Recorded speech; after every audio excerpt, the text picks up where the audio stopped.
王羲之的《兰亭序》历经千年，仍能叫人怦然心动。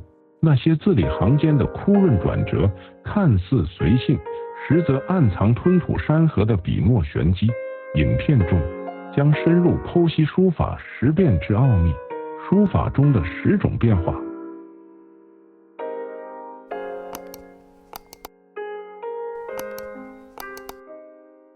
乃书道之精髓，先贤智慧之结晶。所谓书法10变，并非空中楼阁、无根之木，乃是历代书家在笔墨实践中不断探索、反复锤炼而得出的治理。书法中的10种变化，犹如经脉穴位，贯通书道之气血，滋养笔墨之精神，欲入书道之堂奥，不可不察也。第1变，大小参差，破除呆板之计。字之大小，乃一幅书法之骨架，气韵之枢机。鸿篇巨制，小楷精微，皆大小变化之功。试观之，若字字均匀，大小无别，则如木偶傀儡，毫无生气，气息奄奄。书道之贵，贵在生动，贵在自然，大小雷同，则失其真趣。反观书圣王羲之之《兰亭序》，字形大小，随意复形，看似信手拈来，实则匠心独运。字之大小，如音符之高低，错落有致，方成乐章；又如山峦之起伏，连绵不绝，方显气势。相传王羲之当年于会稽山阴，与群贤雅集，曲水流觞，乘着醉意，挥毫写下《兰亭序》。其实心手双畅，笔随意走，大小之变，信手而成，浑然天成。可见大小之变，亦是心境之流露，情感之表达。再观颜真卿之祭侄文稿，字之大小更为悬殊，大字雄强，小字如细雨，淋漓尽致地表达了悲愤之情。大小之变，至此以形体之变，更是情感之升华，意境之拓展。第2变，粗细流转，提按之魂。笔画之粗细，乃墨法之魂，力道之魄。细若游丝精微，粗如力可扛鼎，皆粗细变化之妙。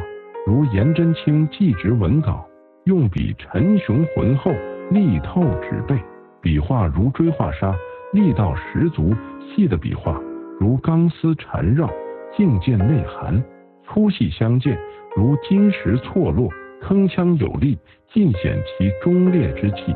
再看草圣怀素之自序帖，粗细之变更趋极端，狂放不羁，时而浓墨重彩，笔酣墨饱，粗线条淋漓奔放；时而淡墨轻描，枯笔飞白，细线条若隐若现。粗细之变，至此不仅是笔法之变，更是情感之宣泄，意境之营造也。相传怀素嗜酒如命，最后挥毫更为癫狂。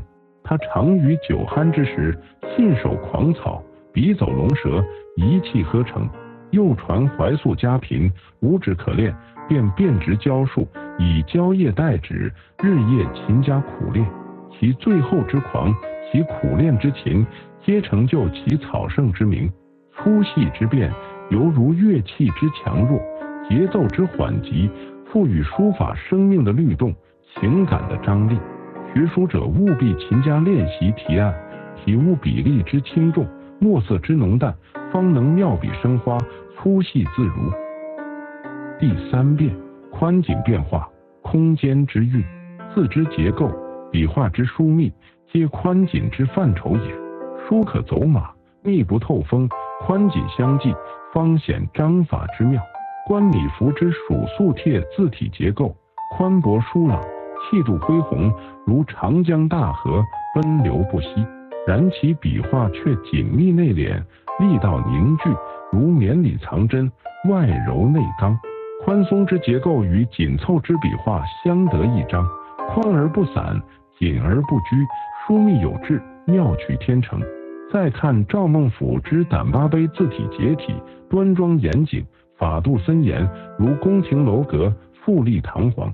然其字间行间却宽松开阔，疏朗有致，如庭院广阔，气象雍容。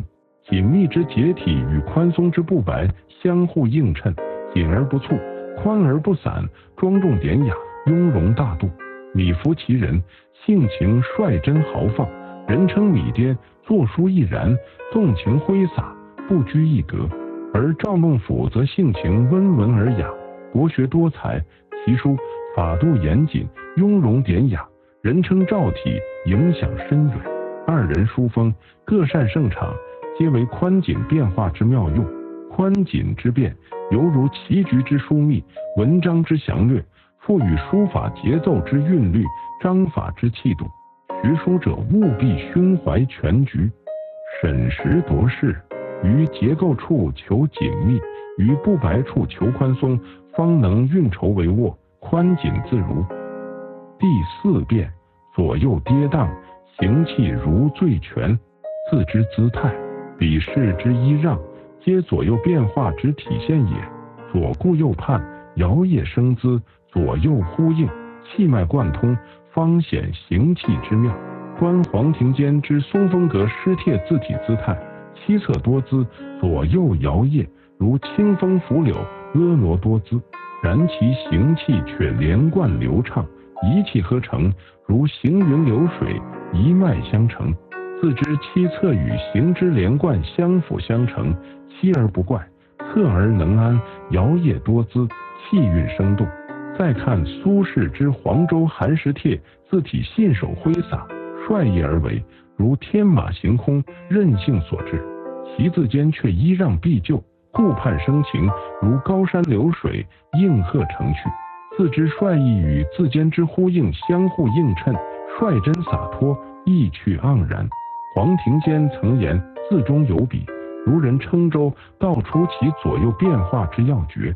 笔势之转动，如舟楫之滑动，左右摇曳，方能前行。苏轼则云：我书意造本无法，点画信手凡推求，彰显其左右变化之随意自然。二人笔法异曲同工，皆为左右变化之妙地。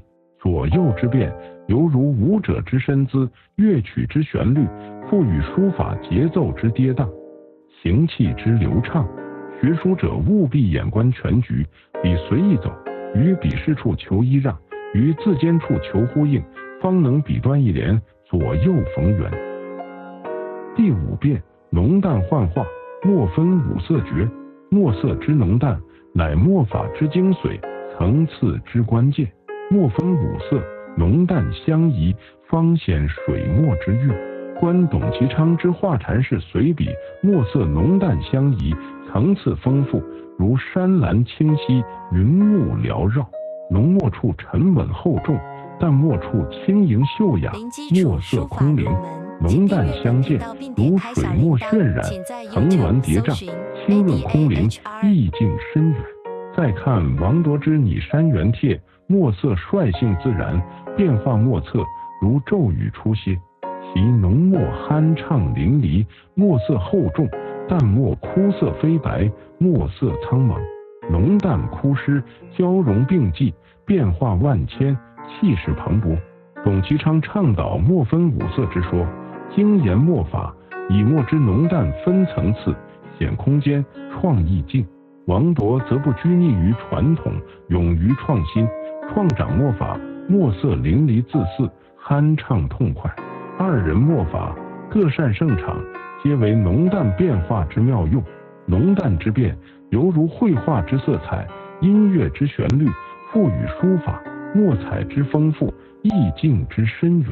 学书者务必精研墨法，巧用墨彩，于浓墨处求沉厚，于淡墨处求空灵，方能墨分五色，浓淡自如。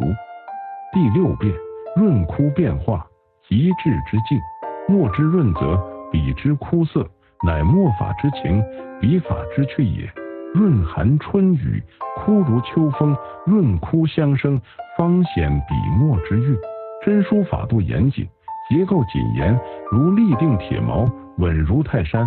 草书奔放不羁，笔墨生动，如行云流水，变化万千。真草之变，犹如峰峦之静止与流水之动，相辅相成，各擅胜场。学书者兼习真草，方能窥见书体之多样性，领略笔法之精深。观五代董源之龙塑教民图，虽为山水画，然其用笔之法亦可参照于书法。画中山石皴法，水墨淋漓，润泽多变，如春雨初霁，山岚清晰，树木之干，枯笔飞白，苍劲古拙，如秋风扫叶，枯木寒枝。润笔之秀润与枯笔之苍茫相映成趣，润而不软弱，枯而亦显精神，干枯苍茫，意境深邃。再看米芾之红线诗，行书笔墨润泽流畅，气韵生动，如行云流水，一气呵成。然其间一时见枯笔飞白，笔墨枯润相间，浓淡兼施，如墨池波澜，偶入干枯之舟。润笔之流畅与枯笔之飞白交织呼应，润中有枯，枯中有润，笔墨淋漓，干枯与湿润相互交融，变化无穷。董源善用水墨皴法，以水墨淋漓见长，画作烟雨迷蒙，水润秀丽，意境深远。米芾精于书法，用笔八面出锋，笔势洒脱豪放，变化莫测，人称米点山水。二人风格虽异曲而同工，皆在润枯变化中求笔墨之妙，写山水之情。润枯之变犹如画家之墨彩，诗人之意象，赋予书法笔墨之趣味，气韵之生动。学书者务必勤加体悟，善运笔墨，于润笔处求秀润，于枯笔处求苍茫，方能笔走龙蛇，润枯自如。第七变，快慢节奏，笔尖上的探戈。运笔之缓急，笔势之顿挫，乃节奏之源，情感之韵律也。疾风骤雨，慢条斯理，缓急相间，方显节奏之美。观草圣张旭古诗四帖，笔势连绵不绝，飞动迅疾，如狂风骤雨，一泻千里。其运笔之速，迅疾如风，一气呵成，如江河奔腾，势不可挡，尽显其狂放不羁之性情。再看唐孙过庭之书谱，其行书笔墨缓徐而法度井然，沉潜内敛，便宛如清泉缓缓流淌。其运笔徐缓，从容不迫，笔笔到位，宛如行云流水，舒卷自如。徐缓之笔，便似和风细雨，温润典雅，尽显其学养之深厚内涵。相传张旭观看公孙大娘舞剑，看得神驰目眩，顿悟笔法，草书的造诣由此精进。其笔势之迅猛，或许可以从公孙大娘剑舞的身影中领略一二。孙卧庭则在书谱中提出缓慢以求严美的论点，主张书法应当缓慢徐行，方能姿态横生，妙趣层出不穷。二人体悟各有侧重，然而他们都不离快慢变化的精妙运用。快慢之变，犹如舞台之节奏，音乐之律动，赋予书法节奏之跌宕，情感之动感。学书者务必心手相应，情随笔韵，于急速处求奔放，于慢速处求沉稳，方能笔墨生情，快慢自如。第八变，狂劲交替，颠章最速的秘密。笔墨之狂放，字体之静，乃情感之两极，风格之两面也。狂放不受约束的放肆，静而典雅，狂劲相济，方显风格之多样。观看明代徐渭的草书狂草诗轴，笔墨狂放不受约束的挥洒，淋漓酣畅，如同火山喷发，岩浆奔流。其用笔的狂放，笔势的狂放，墨色的生动，都毫无顾忌，一切任其自然，淋漓鲜活，不拘一格，尽显其狂放不羁的天赋异禀。再看明代文征明的楷书《醉翁亭记》，字体端庄，法度森严，如大家闺秀，温文尔雅。其用笔之稳健，结构之严谨，气息之平和，皆一丝不苟，严守法度，典雅规范，不逾矩度，尽显其温文尔雅的大家风范。徐渭一生坎坷诸多困顿，怀才不遇，其不受约束放不羁之狂草，或可谓其人生遭遇之写照，情感宣泄之出口。文征明则一生仕途顺利，官至翰林待诏，其端庄静穆之楷书，亦可谓其平和内敛之性情体现，儒雅正直之品格体现。二人书风迥然相异，然皆不离狂境变化之妙境。狂境之变，犹如人生的两极，性格的两面，赋予书法风格的多样，意境的深邃。学书者务必内外兼修，动静结合，于狂放处求生动，于静处求典雅，方能心手合一，狂境自如，自成一家风貌。第九变，真草变化，体态之容。真书之端正，草书之迅疾，乃书体之两极，法度之不同风格也。真书法度森严，草书狂放不羁，真草相参，方显书体之多样性。观看三国时期钟繇的楷书，见迹直表，其字体严谨端正，法度森严，如同衣冠楚楚的谦谦君子。其用笔的法度谨严，结构的法度，气息的平和，皆有章法可循，合乎法度，庄重规范，尽显真书的端庄典雅。再看近代王羲之的草书17帖，笔墨奔放不羁，生动奔放，如脱缰的野马，任自然驰骋。其用笔的洒脱，笔势的连绵，墨色的生动，皆不拘泥于外在的形式，信手拈来，奔放洒脱，不落俗套，尽显草书的生动奔放。真书法度森严，结构严谨，如立定根基，稳如泰山；草书奔放不羁，如行云流水，变化万千。真草之变，犹如峰峦之境与流水之动，相辅相成。学书者兼习真草，方能窥见书体之多样性，领略笔法之精深。钟繇法度森严，被誉为楷书之祖，为后世楷书发展奠定坚实基础。王羲之笔墨生动，奔放洒脱，被尊为书圣，将书法艺术推向巅峰境界。二人皆为书法史上不可企及之高峰，其真草之卓越才华，则被后世影响深远。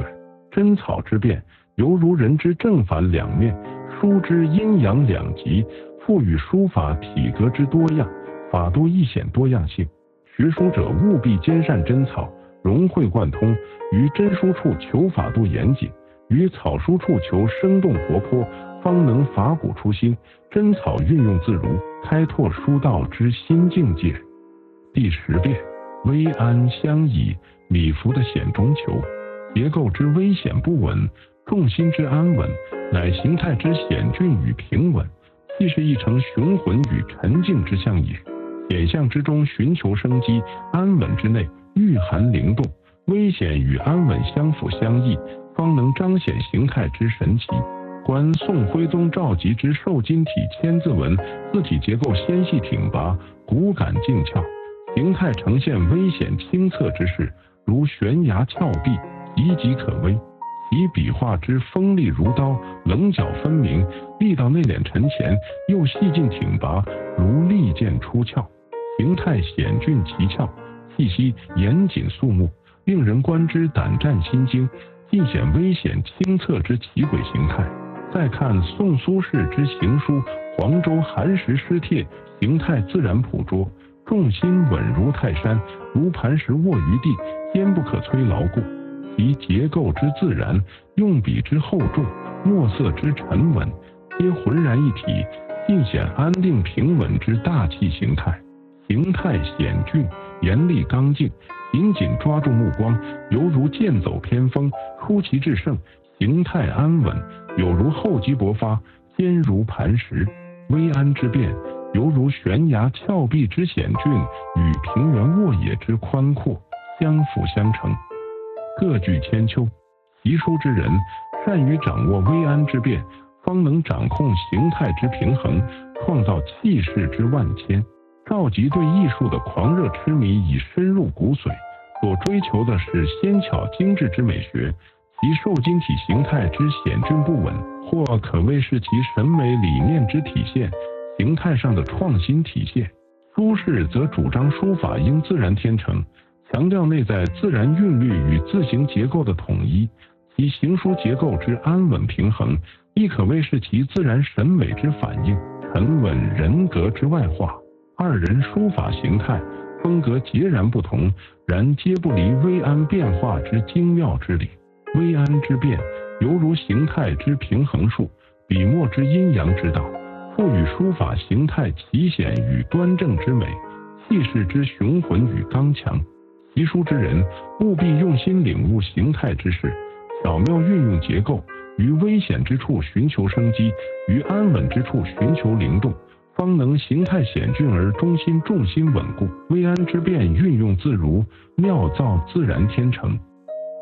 书法10种变心法，非为束缚，实为渡河之法。学书之路漫漫修远，非一日之功，然只要心怀热忱，持之以恒，精勤不倦，必能有所成就，终有所获。愿诸位同道，以此书法10变为引，开启书道之门，共赴汉末之盛宴。